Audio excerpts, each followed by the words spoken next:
ونعوذ بالله من شرور أنفسنا ومن سيئات أعمالنا من يهده الله فلا مضل له ومن يضلل فلا هادي له ونشهد أن لا إله إلا الله وحده لا شريك له ونشهد أن سيدنا وسندنا ونبينا وحبيبنا ومولانا محمدا عبده ورسوله صلى الله عليه وعلى آله وأصحابه وبارك وسلم تسليما كثيرا كثيرا أما بعد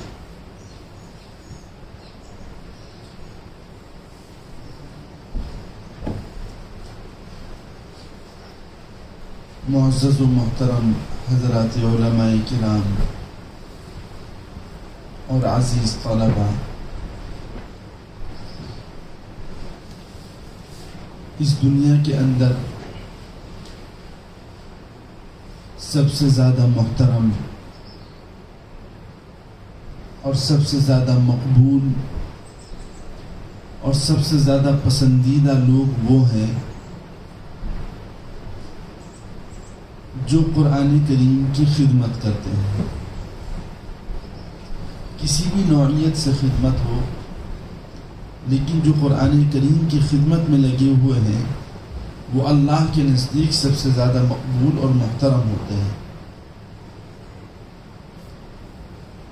امام بخاری رحمۃ اللہ علیہ نے بخاری شریف کے اندر ایک حدیث نقل کی ہے، اور امام بخاری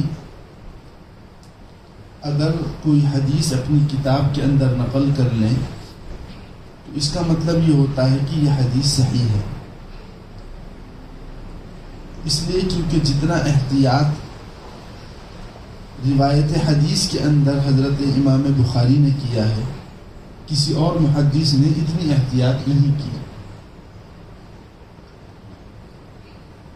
امام بخاری رحمۃ اللہ علیہ کے جو حالات علماء نے لکھے ہیں ان میں یہ ہے کہ ایک مرتبہ حضرت امام بخاری رحمۃ اللہ علیہ کو یہ بات پتہ چلی کہ فلاں علاقے کے اندر ایک محدث ہیں، وہ حدیث بیان کرتے ہیں، اور وہ حدیث امام بخاری کے پاس موجود تھی. پہلے سے امام بخاری کے پاس وہ حدیث موجود تھی اور معلوم تھی امام بخاری کو یہ حدیث ہے، لیکن انہیں پتہ چلا کہ فلاں ملک میں ایک صحابہ ہے جو حدیث بیان کرتے ہیں اور اس حدیث کی جو سند ہے وہ بہت عالی ہے. تو حضرت امام بخاری رحمۃ اللہ علیہ نے اس ملک کا سفر کیا اور یہ چاہا کہ ان سے براہ راست وہ حدیث سن لیں تاکہ وہ عالی سند مجھے بھی حاصل ہو جائے. تو جب اس ملک میں حضرت امام بخاری پہنچے، لوگوں سے معلوم کیا فلاں آدمی سے ملنا ہے، لوگوں نے بتایا کہ فلاں جگہ ہے. وہاں پہنچے آپ تو آپ نے دیکھا کہ ایک صاحب ہیں، ان کا اونٹ چھوٹ گیا ہے، اونٹ چلا گیا ہے، اور یہ چاہتے ہیں کہ کسی طرح اونٹ کو پکڑ لیں. 2-4 قدم چلتے ہیں اونٹ کی طرف تو اونٹ آگے بھاگ جاتا ہے، پھر یہ رکتے ہیں تو اونٹ رک جاتا ہے، پھر جب یہ کچھ اور آگے چلتے ہیں تو اونٹ اور آگے چلا جاتا ہے. تو اب ان صاحب نے سوچا کس طرح پکڑوں، تو ایسے انہوں نے اپنے دامن کو ایسے سمیٹ لیا ایسے، اور اونٹ کی طرف یہ اشارہ کیا، اور مقصد یہ تھا کہ اس دامن میں کچھ چارہ ہے تاکہ وہ اونٹ آئے اور آ کر کھا لے. تو اب ظاہر ہے اونٹ کے اندر وہ عقل و شعور اور دانائی نہیں ہے، جانوروں میں وہ عقل و شعور اور دانائی نہیں کہ فریب کو سمجھ سکے. تو اونٹ کو دھوکہ ہوا کہ ان کے پاس چارہ ہے، تو اونٹ آ گیا اور آ کر دامن میں اس نے منہ ڈالا. ان صاحب نے اونٹ کو پکڑ لیا، دامن میں کوئی چیز نہیں تھی. امام بخاری رحمۃ اللہ علیہ یہ پورا واقعہ دیکھ رہے تھے، تو آپ وہیں سے واپس ہوتے ہیں. لوگوں نے کہا کہ حضرت آپ اتنا لمبا سفر کر کے یہاں آئے حدیث سننے کے لیے، ان سے حدیث سن لیں آپ. تو امام بخاری نے فرمایا کہ میں ایسے آدمی کی حدیث نہیں لوں گا جو کسی جانور ہی سے جھوٹ بولتا. حالانکہ آپ دیکھیں انہوں نے جھوٹ نہیں بولا، لیکن ایک ایسا عمل کیا جس عمل سے بظاہر جھوٹ کا شبہ تھا، کہ انہوں نے یہ ظاہر کیا کہ میرے پاس چارہ ہے، حالانکہ اس میں چارہ نہیں تھا. اسے عرف میں کوئی جھوٹ نہیں کہہ سکتا. لیکن یہ غایت احتیاط امام بخاری کی کہ ایسے آدمی سے روایت لو کہ جس کا کردار اتنا مضبوط ہو کہ اس میں کسی قسم کی کوئی شبہ کی گنجائش نہیں. یہ غایت احتیاط تھی. تو امام بخاری رحمۃ اللہ علیہ نے ایک حدیث نقل کی ہے. وہ حدیث ہے خیرکم من تعلم القرآن وعلمہ. تم میں سب سے زیادہ بہتر وہ لوگ ہیں جو قرآن کریم پڑھتے ہیں اور پڑھاتے ہیں. تو اللہ کے نزدیک اور رسول اللہ صلی اللہ علیہ وسلم کے نزدیک سب سے مقبول ترین لوگ وہ ہیں جو قرآن کریم پڑھتے ہیں اور پڑھاتے ہیں. چاہے وہ قرآن کریم ناظرہ پڑھ رہے ہوں دیکھ کر، اور چاہے وہ قرآن کریم بائی ہارٹ پڑھ رہے ہوں، حفظ پڑھ رہے ہوں، اور چاہے وہ قرآن کریم کی تفصیلات اور تشریحات پڑھ رہے ہوں، ترجمہ کلام پاک پڑھ رہے ہوں، اور چاہے وہ کتابیں پڑھ رہے ہوں جو کتابیں قرآن کریم کو سمجھنے کے لیے معاون ہیں، وہ سب کے سب اس حدیث کا مصداق ہے. تو اس حدیث کا اولین مصداق آپ لوگ ہیں. خیرکم من تعلم القرآن، تعلم القرآن کے مصداق آپ لوگ، اور وعلمہ کا مصداق آپ کے اساتذہ کرام ہیں. یعنی مقصد یہ ہے کہ آپ لوگ اور آپ کے اساتذہ کرام جو ہیں وہ اللہ کے نزدیک سب سے زیادہ مقبول اور اللہ کے نزدیک سب سے زیادہ محبوب لوگ ہیں. اس مقام اور مرتبے کو پہچاننے کی ضرورت ہے.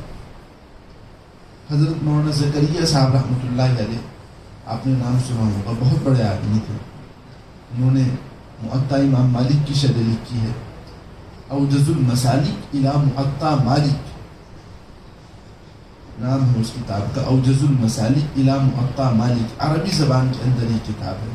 تقریباً 25 جلدوں کے اندر ہے یہ کتاب. اور جب یہ عالم عرب کے اندر گئی تو بڑے بڑے علماء دنگ رہ گئے اس کتاب کو دیکھ کر. بہت بڑے آدمی تھے حدیث کے. ان کا سفر ہوا پاکستان کا. پاکستان میں جب پہنچے اس وقت مفتی تقی عثمانی صاحب کے والد حضرت مفتی شفیع عثمانی صاحب باقید حیات تھے. انہیں جب پتہ چلا کہ حضرت شیخ آئے ہیں تو حضرت مفتی شفیع عثمانی گئے اور یہ کہا کہ حضرت کچھ وقت نکال کے ہمارے دارالعلوم میں بھی چلیں اور طلباء کو کچھ نصیحت کریں. تو حضرت مولانا زکریا صاحب نے کہا بالکل ٹھیک ہے چلیں گے. تو حضرت مفتی صاحب کی دعوت پر حضرت مولانا زکریا صاحب دارالعلوم کراچی گئے. وہاں بہت شاندار مسجد ہے. مسجد میں بیان کے لیے طلباء آ گئے اور حضرت بھی بیٹھ گئے. حضرت بہت سادہ مزاج کے آدمی تھے اور مقرر نہیں تھے. لمبی چوڑی تقریر کرنا نہیں جانتے تھے. سبق تو بہت اچھا پڑھاتے تھے لیکن تقریر نہیں جانتے تھے وہ زیادہ. لیکن چونکہ طلباء جمع ہو گئے تھے اور آس پاس سے علماء آ گئے تھے تو کرسی بچھا دی گئی. حضرت بیٹھ گئے اور بیٹھنے کے بعد پھر حضرت نے صرف ایک جملہ ارشاد فرمایا اور وہ جملہ ارشاد فرما کر اٹھ گئے. اور وہ جملہ یہ تھا کہ عزیز طلباء اپنے مرتبے کو پہچانو. یہ ایک جملہ انہوں نے ارشاد فرمایا. یہ تاریخی بات ہے. بہت سارے لوگوں نے مضمون لکھا کہ صرف ایک جملہ انہوں نے اس پورے مجمع کے اندر ارشاد فرمایا اور پھر وہ آخر دعوانا الحمدللہ رب العالمین کہتے ہو. لیکن یہ ایک جملہ دریا بکوزہ ہے کہ عزیز طلباء اپنے مقام اور مرتبے کو پہچانو. جو مقام اور مرتبہ آپ لوگوں کو، آپ کے اساتذہ کو، آپ کے ذمہ داران کو اللہ تعالیٰ نے عطا کیا ہے وہ دنیا کی کسی اور مخلوق کو عطا نہیں کیا. اللہ کے نزدیک سب سے زیادہ اشرف مخلوق جو ہے وہ انسان ہے. انسان سب سے اچھی مخلوق ہے. لقد خلقنا الانسان فی احسن تقویم. ہم نے انسان کو سب سے بہترین سانچے میں پیدا کیا. حضرت امام ابو یوسف رحمۃ اللہ علیہ کے زمانے میں ایک صاحب تھے انہیں اپنی اہلیہ سے بڑی محبت تھی، اور جوش میں آ کر انہوں نے یہ کہہ دیا کہ اگر میری اہلیہ چاند سے خوبصورت نہیں تو طلاق۔ تو بڑا مسئلہ کھڑا ہوا، تو حضرت امام ابو یوسف کے پاس پہنچے تو انہوں نے یہی آیت پڑھی، لقد خلقنا الانسان فی احسن تقویم، ہم نے انسان کو سب سے بہترین سانچے کے اندر پیدا کیا۔ تو اس سے یہ بات پتہ چلتی ہے کہ انسان چاند سے بھی اچھا ہے، لہٰذا طلاق نہیں۔ تو معلوم یہ ہوا کہ انسان سب سے اچھی مخلوق ہے، اور انسان کے اندر سب سے اعلیٰ اور ارفع مخلوق جو ہے وہ ہے جو قرآن کریم پڑھتے ہیں اور پڑھاتے ہیں۔ تو ان نصوص سے یہ بات پتہ چلتی ہے کہ سب سے زیادہ محترم طبقہ اگر دنیا کے اندر ہے تو وہ قرآن پڑھنے اور پڑھانے والا ہے۔ اور پھر جگہوں کے اعتبار سے بھی فرق پڑے گا۔ ہندوستان کے اندر مدارس بہت ہیں، اچھا نظام تعلیم ہے، لیکن آپ جس جگہ رہتے ہیں سمندر کے بیچ میں، چھوٹا سا ٹاپو، اس جگہ جہاں ایسے مضبوط رجال کار ہونا، دریافت ہونا، ایسے مضبوط صلاحیتوں والے آدمی کا ملنا مشکل ہے، یہاں ایسی جگہ ایسا ماحول بنا دینا کہ قرآن کریم پڑھنا آسان ہے، قرآن کریم پڑھانا آسان ہے، احادیث کی کتابیں پڑھائی جا رہی ہیں، یہ بہت بڑی نعمت ہے۔ تو آپ لوگ اپنے مقام اور مرتبے کو پہچانیں۔ حدیث شریف کے اندر آتا ہے کہ جب کوئی طالب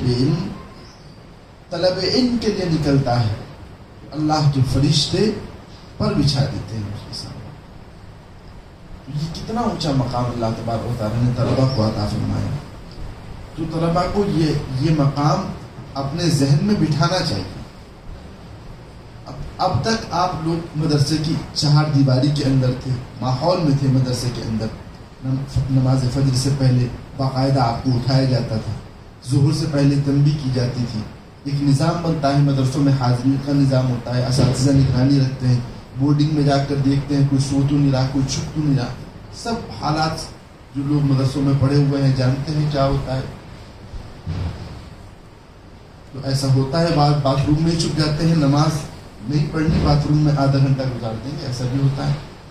لیکن اس ماحول میں آپ رہے اور نماز پڑھتے ہیں الحمدللہ۔ اب آپ اس ماحول سے باہر جائیں گے تو آزاد ہونے کے بعد ایسا نہ ہو کہ مسجد کو خیر آباد کہہ دیں، قرآن کو خیر آباد کہہ دیں۔ ایک ہفتے یا 1.5 ہفتے کی جو بھی آپ کو چھٹی ملی ہے اس میں آپ اپنا ایک طالبانہ اور ایک عالمانہ وقار باقی رکھیں۔ گھر میں جا کر ایک ایسا محسوس ہو کہ ہمارا بچہ کچھ پڑھ کر آیا ہے، کچھ قابل بن کر آیا ہے، کچھ دین کی باتیں سیکھ کر آیا۔ ایسا نہیں کہ وہاں گئے دیکھا فجر غائب، 1 ہفتے تک فجر ہی نہیں پڑھی۔ یا اگر آپ سفر کریں راستے میں تو راستے کے اندر بھی ایک عالمانہ وقار ہونا چاہیے، آپ کے اخلاق سے، آپ کے کردار سے یہ محسوس ہونا چاہیے کہ یہ کوئی یعنی عالم ہے اور کوئی طالب علم ہے۔ آپ کے اچھے اخلاق کو دیکھ کر بعض لوگوں کو ترغیب ہوگی پڑھنے کی، نہیں بھائی مدرسے میں چلو۔ بعض ماں باپ سوچیں گے کہ دیکھو فلاں کا بیٹا گیا تھا مدرسے کے اندر، کتنا اچھا بن کے آیا ہے، نیک بن کے آیا ہے، نماز 5 وقت پڑھتا ہے، گھر کے اندر اچھی طریقے سے رہتا ہے، ماں باپ کے ساتھ اچھی طریقے سے رہتا ہے، رشتہ داروں کے ساتھ اچھی طریقے سے رہتا ہے، تو ہم بھی اپنے بچے کو مدرسے میں بھیجیں گے۔ اور اگر آپ وہاں گئے اور آپ نے نمازیں نہیں پڑھی، ماں باپ کا ادب و احترام نہیں کیا، رشتہ داروں کے ساتھ اس نے سلوک کا معاملہ نہیں کیا، اب لڑائی کر رہے ہیں، اب اس کے ساتھ بدمعاملگی کا معاملہ کر رہے ہیں، تو پھر لوگ یہ سوچیں گے کہ مدرسے بیچ کر بھی کوئی فائدہ نہیں ہوتا، اس سے اچھا تو اسکول ہی میں بھیج دیتے ہیں اپنے بچوں کو۔ تو آپ کے کردار کی وجہ سے بعض لوگ مدرسے کی طرف متوجہ ہونے سے دور ہو جائیں گے۔ ایسا نہ ہونا چاہیے، اپنے مقام اور مرتبے کو پہچاننا چاہیے۔ گھروں میں جا کر اچھی سوسائٹی اختیار کریں، فرینڈشپ سرکل جو ہو وہ اچھا ہونا چاہیے، ہمیشہ تعلق اچھے لوگوں سے رابطہ قائم کریں۔ اچھے لوگوں کی صحبت سے انسان کے اندر اچھے اخلاق آتے ہیں، اور برے لوگوں کی صحبت سے انسان کے اندر برے اخلاق آتے ہیں۔ اس لیے عزیز طلباء، گھر جائیں تو اپنے اخلاق اچھے ہونے چاہیے، اپنے کردار اچھے ہونے چاہیے، نمازوں کی پابندی ہونی چاہیے، اور رشتہ دار اور تعلق والوں کے ساتھ اچھائی کا معاملہ ہونا چاہیے۔ آدمی گھر سے دور رہتا ہے تو بہت سے تقریبات میں شرکت نہیں ہو پاتی. شادی ہوتی ہے یا کہیں انتقال ہو گیا تو چونکہ مدرسے میں تھے نہیں جا سکے. تو اب چھٹی میں اگر گئے ہیں تو جہاں کوئی انتقال ہو گیا ہے وہاں جا کر جو ہے وہ تعزیت کر کے آئیں. اور اگر کسی کے یہاں کوئی خوشی کی تقریب تھی تو مبارکبادی دے کے آئیں. ہمارے بزرگوں میں حضرت مولانا اشرف علی صاحب تھانوی رحمۃ اللہ علیہ جب دیوبند کے اندر پڑھتے تھے تو تھانہ بھون اور دیوبند میں زیادہ فرق نہیں ہے، 40-50 کلومیٹر کا فاصلہ ہے.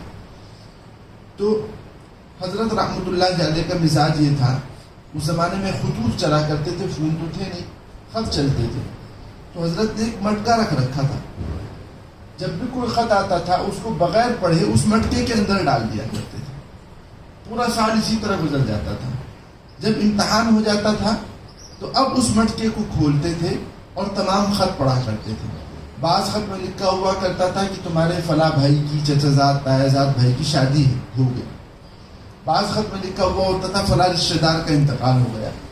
بعض خط میں لکھا ہوا ہوتا تھا فلاں کے ہاں بچہ پیدا ہوا ہے. بعض میں لکھا ہوا ہوتا تھا کہ فلاں کے ہاں یہ بیماری آ گئی ہے. تو اب حضرت سب پڑھ لیا کرتے تھے، اور پڑھنے کے بعد اب جب سالانہ چھٹی کے بعد گھر پہنچتے تھے تو جن کے ہاں خوشی کا ماحول تھا وہاں مبارکبادی جا کر دے کے آتے تھے، اور جن کا ہاں غم کا ماحول تھا انہیں وہاں جا کر تعزیت کر کے آیا کرتے تھے.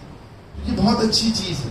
اب آپ جائیں گے تو آپ دیکھیں کہ ہمارے رشتہ داروں میں کس کے یہاں ایسا ہوا تھا، جس کے یہاں جیسا ہوا تھا اس کے یہاں اسی طریقے کی مبارکبادی دے کر آئے. لوگوں کی شکایتیں ختم ہو جائیں گی. لوگ سوچیں گے کہ بچے کے اخلاق بہت عالی ہوئے ہیں اور زندگی کے اندر بدلاؤ پیدا ہوا ہے. تو ان چیزوں کا خاص طور پر خیال رکھیں. اپنی وضع طالبانہ رکھیں، اپنی وضع عالمانہ رکھیں. وہاں جا کر لباس بھی نہ بدل لیں. بعض طلبہ مدرسے سے گھر جاتے ہیں تو اپنا لباس ہی بدل لیتے ہیں، ٹوپی ختم کر دیتے ہیں یا لباس دوسرا پہن لیتے ہیں. ایسا نہ ہونا چاہیے. جو عالمانہ لباس آپ کا مدرسے کی چہار دیواری میں رہا ہے، گھر جانے کے بعد بھی وہ اسی طریقے سے باقی رہے. ان چیزوں کا خاص طور پر اہتمام کریں. اور طلب علم کے ساتھ جو ایک چیز ضروری درجے کی چیز ہے وہ ہے تعلق مع اللہ. اللہ کے ساتھ تعلق قائم رکھیں.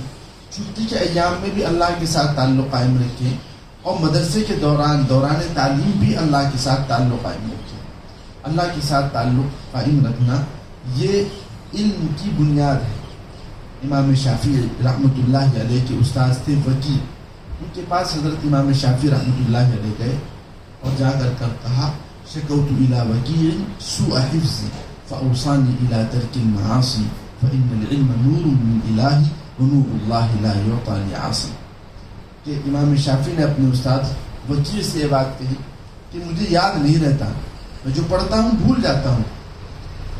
تو انہوں نے یہ بات کہی کہ گناہوں کو چھوڑو، اس لیے کہ علم اللہ کا نور ہے جو ایسے آدمی کو عطا نہیں کیا جا سکتا جو گنہگار ہے. تو گناہوں سے جتنا دور رہو گے آپ، اتنا ہی علم کے اندر نور پیدا ہوتا چلا جائے گا، اور اتنا ہی علم کے اندر برکت پیدا ہوتی چلی جائے گی. اور اس کی بنیادی چیز یہ ہے کہ آپ اللہ سے تعلق قائم کریں. اللہ سے تعلق قائم کرنے کے لیے سب سے بہترین طریقہ یہ ہے کہ بزرگوں سے آپ رابطہ رکھیں.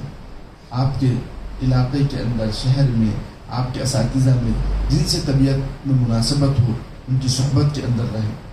پہلے زمانے میں جو زمانہ اب سے تقریباً 50-60 سال پہلے کا دور تھا، اس زمانے میں تو زمانے طالب علمی کے اندر لوگ بیعت ہونے کو، بزرگوں کی صحبت کو زیادہ پسند نہیں کرتے تھے، اور یہ کہا کرتے تھے کہ نہیں بس ابھی تو صرف پڑھنے پہ توجہ دے. لیکن اب جس دور سے ہم گزر رہے ہیں، اس دور کے اندر سب سے بڑی چیز یہ ہے کہ طالب علم کا کسی صاحب دل بزرگ سے تعلق ہے. اس بات کا خاص طور پر خیال رکھیں. اچھے بزرگ کی صحبت کے اندر رہیں گے تو زندگی میں انقلاب پیدا ہوتا چلا جائے گا. تو اللہ سے تعلق قائم کرنے کی کوشش کریں.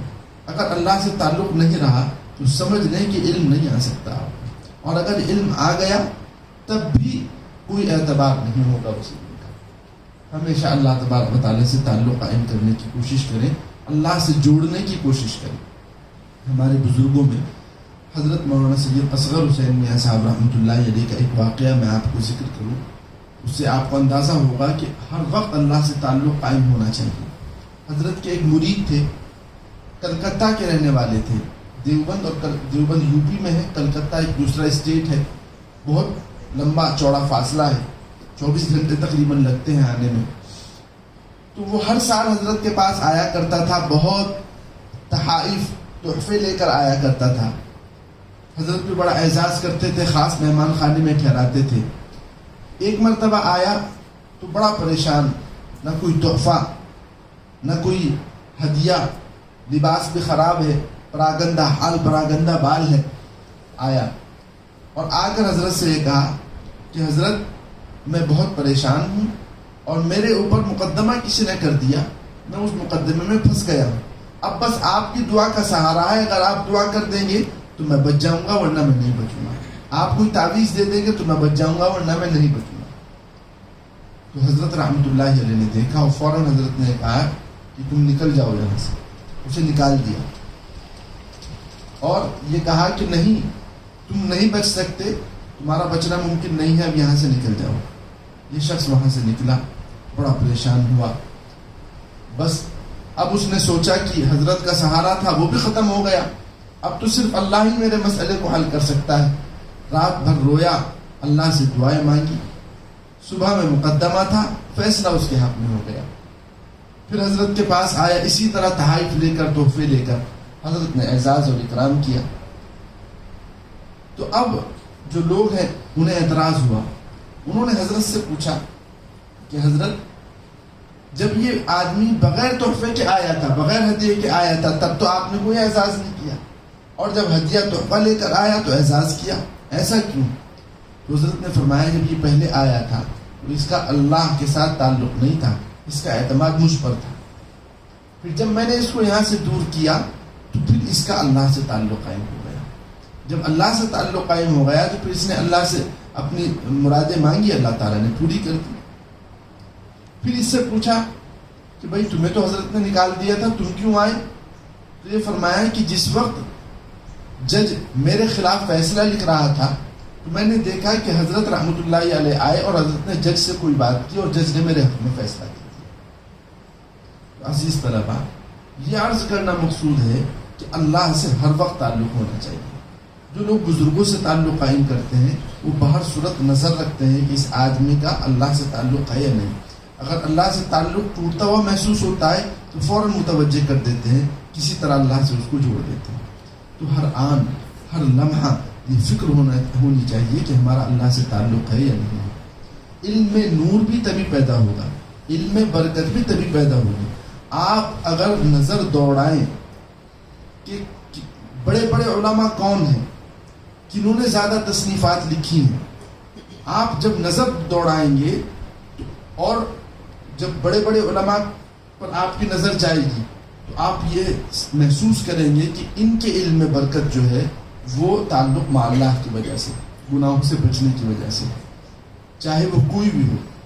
جتنے بھی بزرگ اور بڑے بڑے مصنفین، بڑے بڑے علماء، بڑے بڑے مقررین، واعظین گزرے ہیں، ان سب کا اللہ سے مضبوط تعلق تھا، اس لیے اللہ تبارک و تعالیٰ نے ان کو یہ مقام اور مرتبہ عطا کیا۔ اس لیے ہر آن اللہ تبارک و تعالیٰ سے صحیح تعلق قائم کرنے کی کوشش کریں، مضبوط تعلق قائم کرنے کی کوشش کریں۔ یہ ہم سب لوگوں کے لیے بڑی خوش قسمتی اور سعادت مندی کی بات ہے کہ حضرت والا یہاں تشریف لائے، اور مدرسے کی جو منتظمین ہیں اور خاص طور پر حضرت اقدس محتمیم صاحب دامت برکاتہم العالیہ جو اس وقت یہاں موجود نہیں، سفر میں تشریف لے گئے ہیں، اور اسی طریقے سے جو حضرت کے سسر محترم ہیں وہ ان لوگوں نے دعوت دی، تو ہم سب کے لیے خوش قسمتی کی بات ہے کہ حضرت والا یہاں تشریف لے آئے۔ تو حضرت والا یہاں موجود ہیں، انشاءاللہ کچھ نصیحتیں آپ کو کریں گے، اور اس کے بعد پھر حضرت کی مستجاب دعا کے اوپر مجلس کا اختتام ہو جائے گا۔ اسی بات پر میں اپنی بات کو ختم کرتا ہوں۔ آخر دعوانا ان الحمد للہ رب العالمین۔